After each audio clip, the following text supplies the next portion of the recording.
आज 28 सितंबर 2022 भारत में बुधवार है। Today is 28 September 2022 and it's Wednesday in Bharat. आज की मुरली का जादुई रहस्य स्वयं को प्रेरणा देने के लिए magical secrets of today's Murli for motivating the self. लगातार बाबा मुरलियों में बार बार दो शब्द इस्तेमाल करता है। कई बार कई बाबा के बच्चे पूछते हैं कि बाबा वही बातें बार बार क्यों बताता है। तो उसका कारण यही है कि लौकिक में भी कहते हैं कि जब तक आप 10वीं की परीक्षा पास नहीं करते तब तक आप 11वीं में नहीं जा सकते।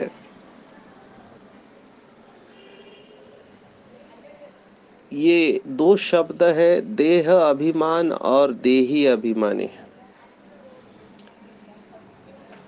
इसमें पूरा ज्ञान आ जाता है, पूरा चक्र का नॉलेज आ जाता है। और अभ्यास यही है।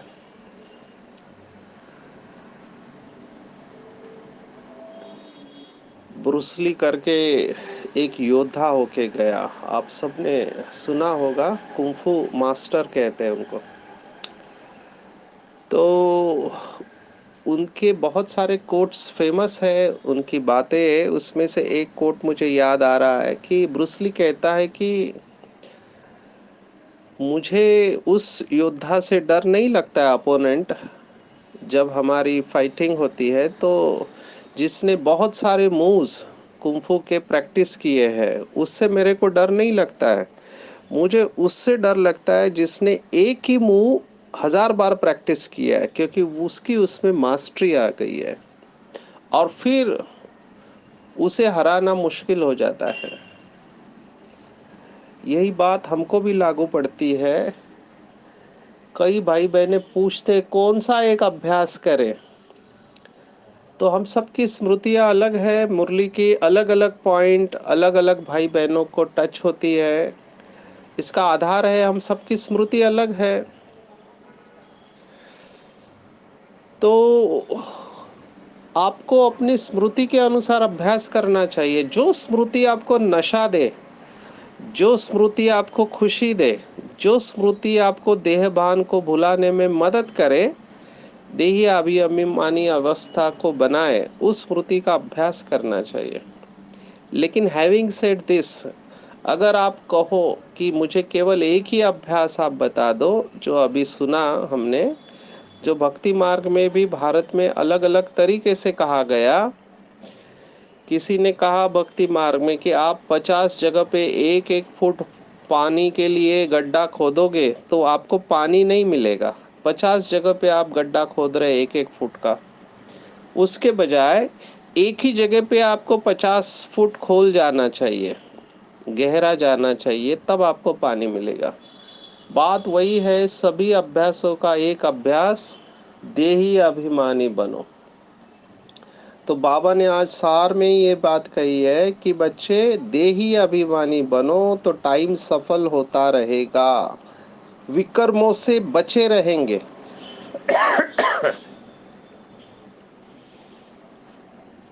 सबको बाप का परिचय दे, सुखदाई बनाओ। अभी योग में अनुभव न होने का कारण भी यही है कि देही अभिमानी नहीं बने। जितना परसेंटेज में हम देही अभिमानी बनते हैं या सोल कॉन्शियस बनते हैं, उतना हमको अनुभव होता है।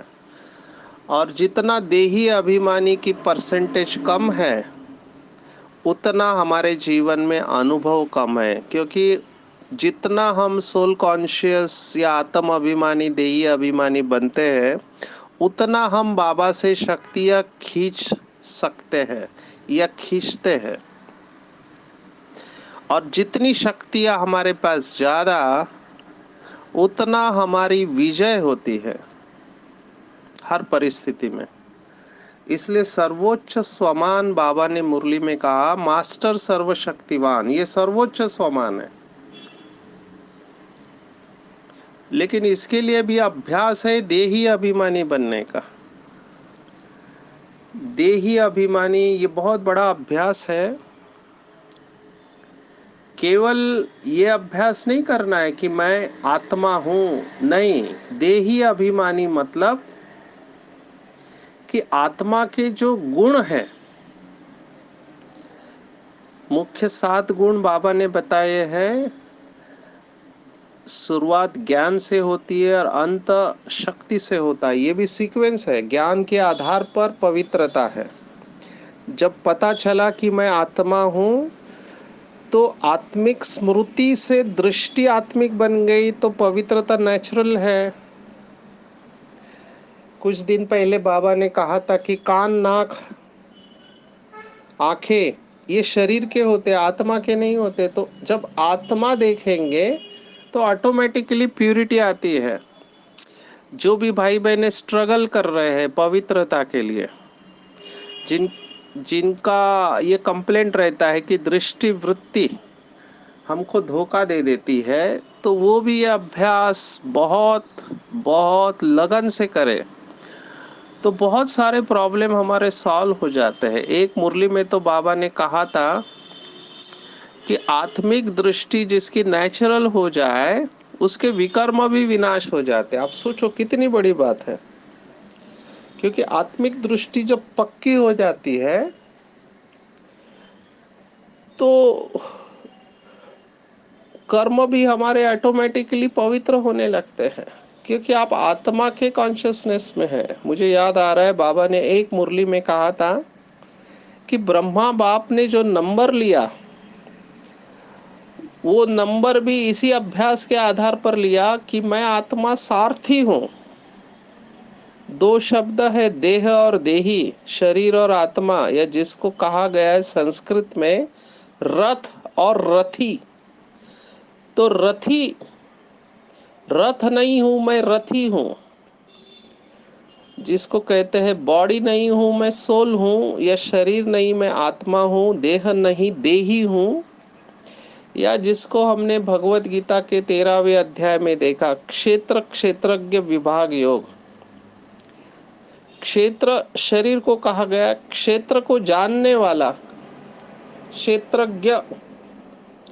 तो देही अभिमानी माना केवल ये नहीं कि मैं आत्मा हूं, लेकिन मैं कौन सी आत्मा हूं, उसका भी बहुत बड़ा विस्तार है।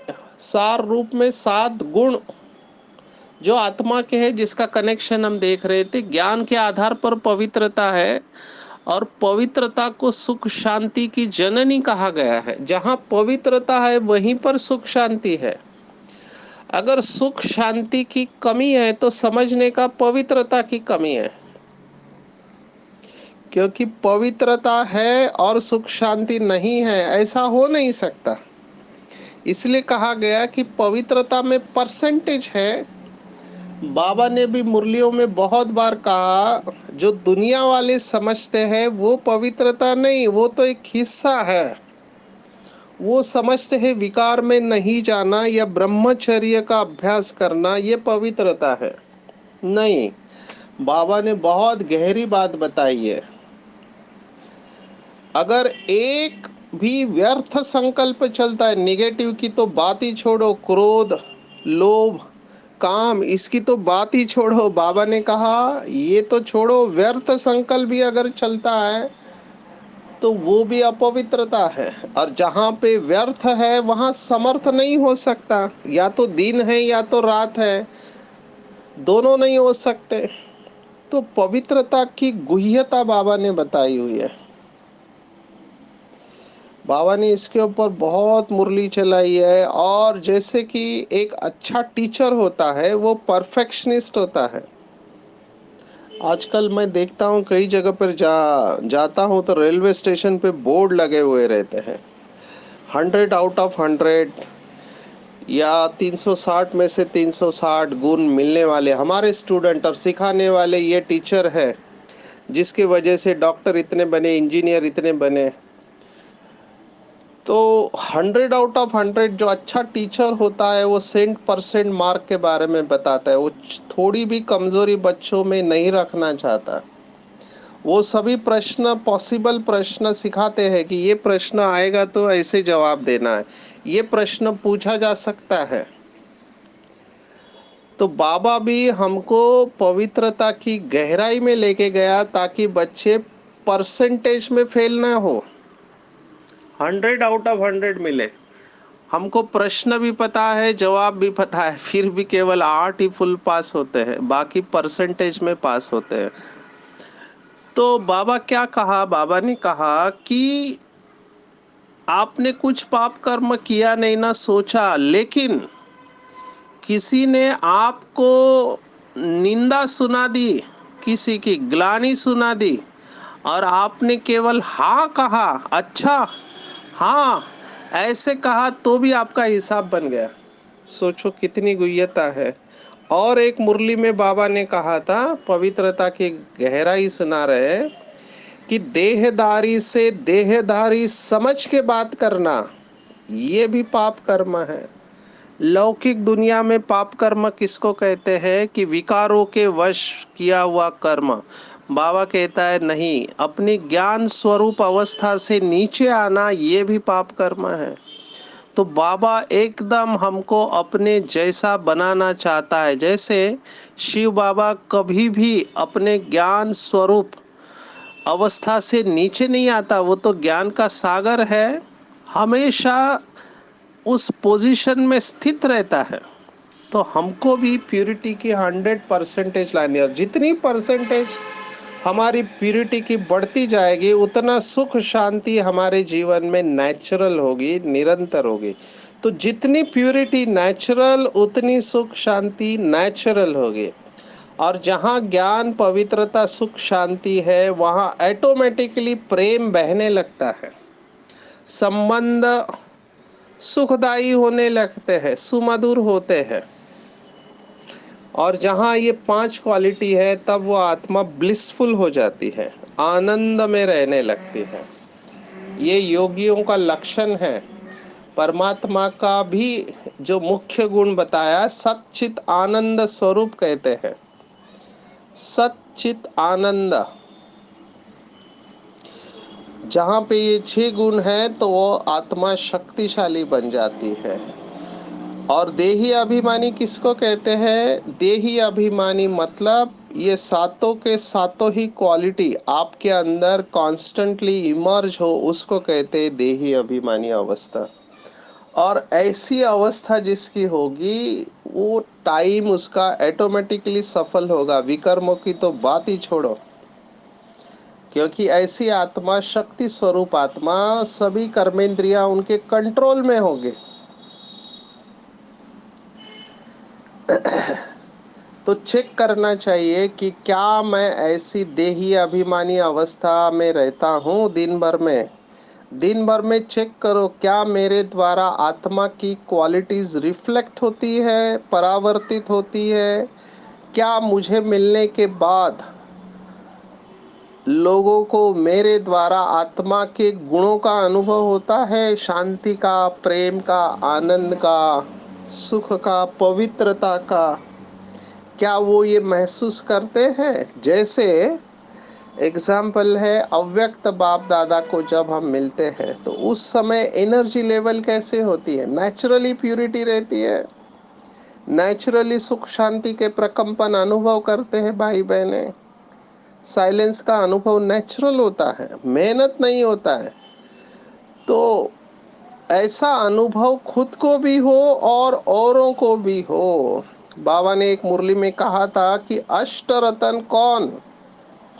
तो जब भी हम अष्ट रतन की आत्मा को मिलेंगे तो उनके द्वारा, बाबा ने उदाहरण दिया कि जैसे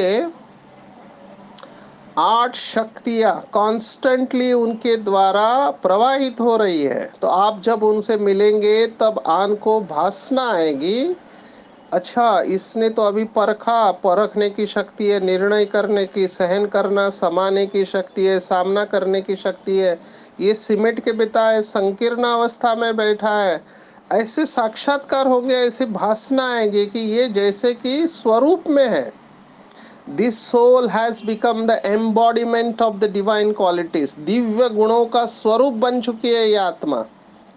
ऐसे स्पष्ट अनुभव होता है और होगा।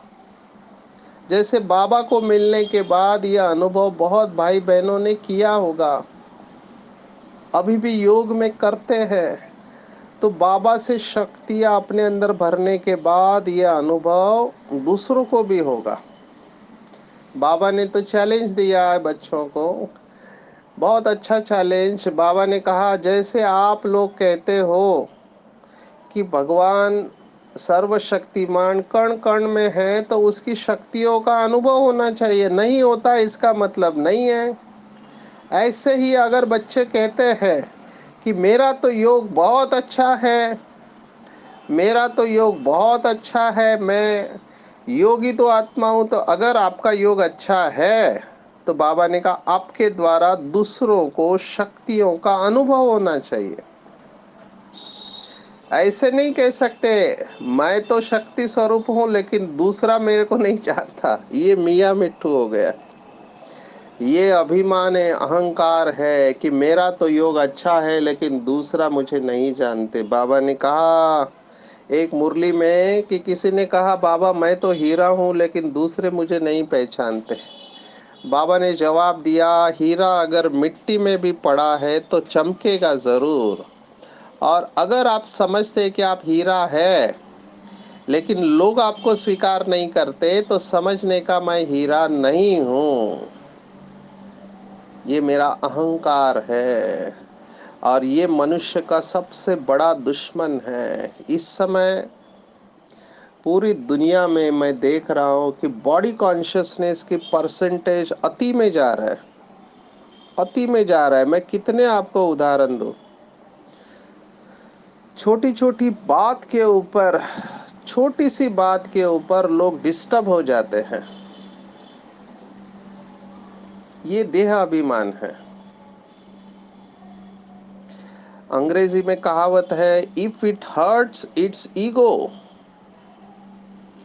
हर्ट की फीलिंग आती है, दुख की फीलिंग आती है। आज बाबा ने स्पष्ट कहा है कि बच्चों को ये दुख की फीलिंग नहीं आनी चाहिए। स्वमान और अभिमान में यही फर्क है। अभिमान वाले को तुरंत अपमान की फीलिंग आती है। जितना अंदर का खालीपन होगा, बाहर का दिखावा होगा, उतना वो आत्मा दुख की फीलिंग अनुभव करेगी। पल पल कदम कदम पर उसको दुख की फीलिंग आएगी। क्यों? क्योंकि अंदर से खाली है। इसलिए तो डिमांड करते रहते हैं कि मेरे को कोई पूछे, मेरी महिमा करे, और लोग भी इसको फिर इस्तेमाल करना चालू करते हैं। इसके ऊपर तो किताबें लिखी हुई है, एक इंटरनेशनल बेस्ट सेलर बुक है, गेम्स पीपल प्ले।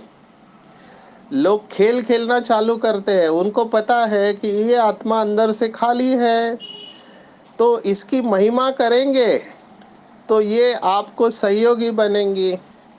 तो ऐसे फिर लोग फायदा उठाने लगते हैं। उनको भी पता चलता है कि ये महिमा सुनने से ये एकदम मोल्ड हो जाती है, फिर इससे आप कुछ भी काम कर सकते हैं। ऐसे लोगों से बहुत संभाल के रहना चाहिए, जो मीठा बोल के आपसे काम निकलवा लेते हैं। वो आपकी कमजोरी का फायदा उठाते हैं। यहाँ पर एक लीडर और एक सामान्य नागरिक में फर्क यही है कि लीडर के अंदर परखने की शक्ति होती है कि ये आत्मा अभी मेरी अवास्तव महिमा कर रही है जिसकी कोई जरूरत नहीं है, और अनरियलिस्टिक होती है ये महिमा।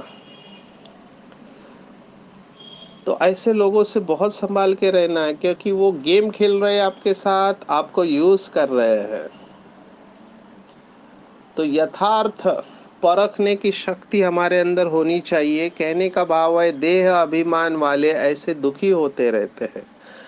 दुख का फीलिंग मैंने कितने देखे, अच्छे अच्छे लोगों के अंदर ये फीलिंग आ जाती है,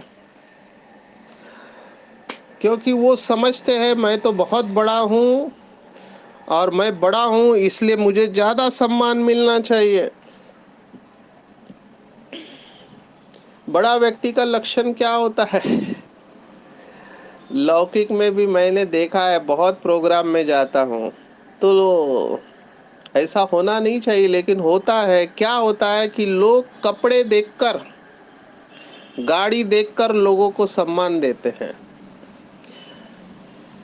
कपड़े और गाड़ी, अभी जो ऊंची गाड़ी में आ रहा है, ऊंचे कपड़े पहन रहा है, इसका मतलब उसका चरित्र अच्छा है, ऐसा नहीं है।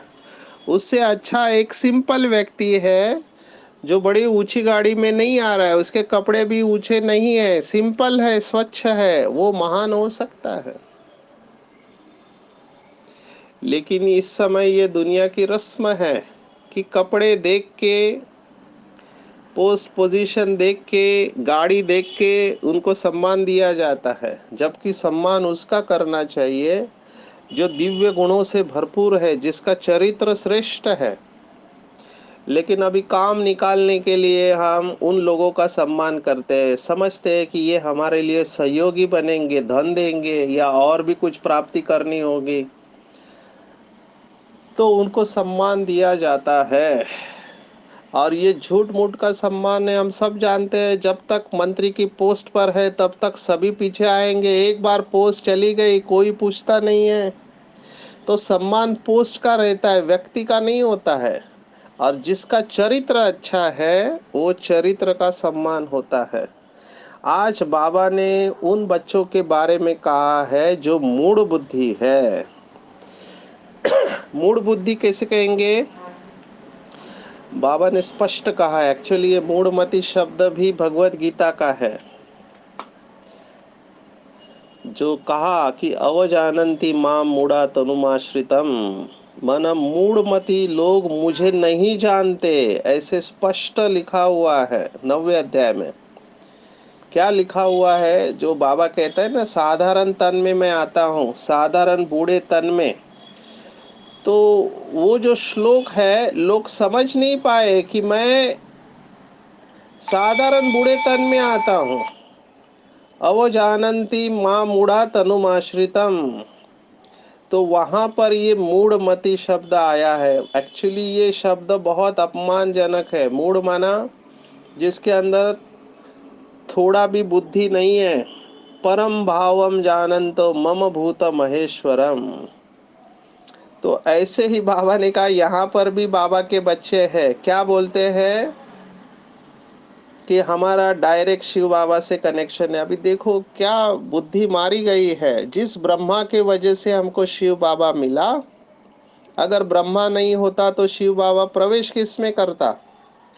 लेकिन ये भक्ति मार्ग का बिलीफ है कि भगवान प्रेरणा से काम कराता है। तो ये संग दोष के कारण होता है और इसको कहते हैं सदगुरु का निंदक। तो बाबा ने आज उनके लिए स्पष्ट कहा कि अगर आपका डायरेक्ट कनेक्शन है तो मुरली भी डायरेक्ट सुनो, सेंटर पर आने की जरूरत नहीं है।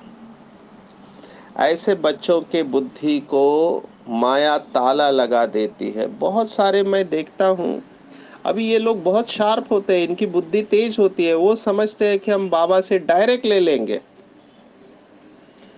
और जो निमित्त आत्माओं को बाईपास करते हैं। जैसे ब्रह्मा है, वैसे ही ब्रह्मा के जगह पे हमारे ब्रह्मा बाप समान दादिया है। ऑफ कोर्स सभी नंबर वन है, लेकिन है तो सही ना, वो इतने साल से तपस्या कर रहे हैं। तो बेसिकली बाबा ये कहना चाह रहा है कि हमको हर एक को सम्मान देना चाहिए, सम्मान देना चाहिए, रिगार्ड, रेस्पेक्ट। और ये लक्षण है देह अभिमानी आत्मा का कि वो कभी भी अपमानजनक शब्द इस्तेमाल नहीं करेगा। कई लोग ऐसे शब्द इस्तेमाल करते हैं, सामने वाले का अपमान कर देते हैं। देही अभिमानी के मुख से ऐसे शब्द आ नहीं सकते और वो कभी भी झरमुई झगमुई में नहीं जाएंगे।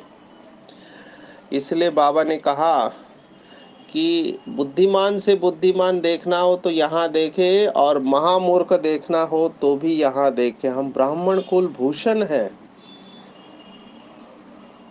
तो ब्राह्मण कुल भूषण और हमारा नाम ब्रह्मा कुमार कुमारी है, तो हम ये नहीं कह सकते कि ब्रह्मा भी डायरेक्ट लेता है हम भी डायरेक्ट लेंगे, नहीं, रॉन्ग।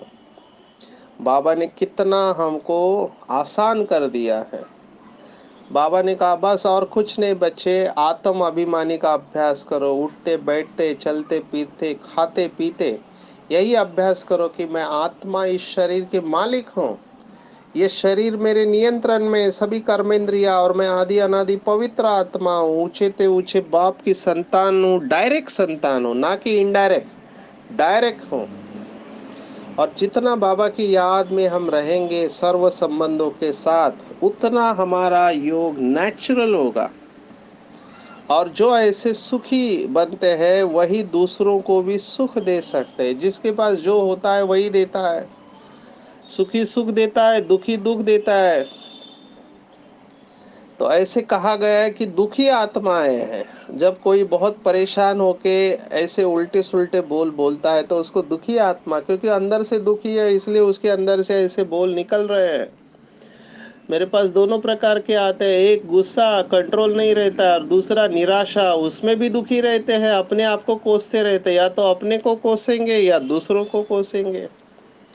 तो ये दुख की फीलिंग आनी नहीं चाहिए। जब भगवान मिल गया हमको और बाबा ने स्पष्ट बोल दिया, बच्चे तुम्हारे से जितने भी पाप किए हुए हैं तुम सब लिखकर मुझे दे दो, मैंने तुम्हें स्वीकार किया है, मैं अविनाशी सर्जन हूँ, मुझे पता है बीमारी क्या होती है और मुझे इसका इलाज भी पता है, मैं जो दवाई बोल रहा हूँ वो दवाई ले लो, आप ठीक हो जाओगे, मैंने तुम्हें स्वीकार किया है। तो इतना कॉन्फिडेंस देने के बाद भी अगर कोई आत्मा दुखी होती है तो बाबा क्या कर सकता है? हम ही अपने संकल्पों से हमारा दुख क्रिएट करते हैं। तो बाबा ने कहा नशे में चले जाओ कि हम ऊंचे ते ऊंचे सर्वोत्तम ब्राह्मण कुल भूषण है, इसी खुशी में रहो। और भगवान हमको बाप टीचर गुरु के रूप में सिखा रहा है, तो अपनी स्मृति को शक्तिशाली बनाओ और अपना टाइम वेस्ट मत करो झरमुई झगड़ू में, और विश्व की स्टेज पर रहो, क्योंकि दिन ब दिन ये अशांति हंगामे बढ़ते जाने वाले हैं और लोगों को शांति चाहिए।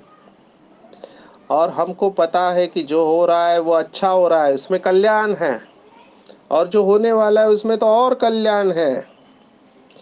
लेकिन हम इस समय दाता के बच्चे मास्टर दाता बने और विश्व की स्टेज पर रहकर विश्व को शांति का दान देते रहे।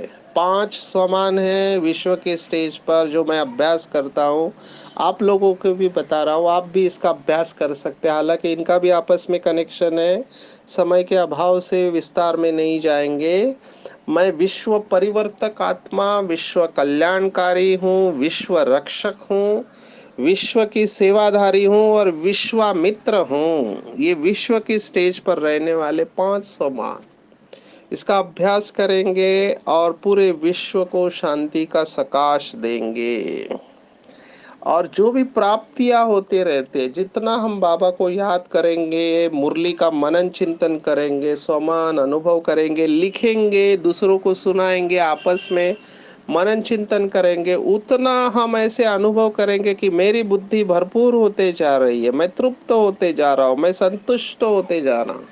नेचुरली आपके कर्मों में ये वाइब्रेशन आने लगेंगे, आप ये फील करेंगे और आपके द्वारा और आत्माएं भी फील करेंगे। और जितना जितना प्राप्तियों से हम भरपूर होते जाएंगे उतना कमजोरियां निकलते जाएंगे।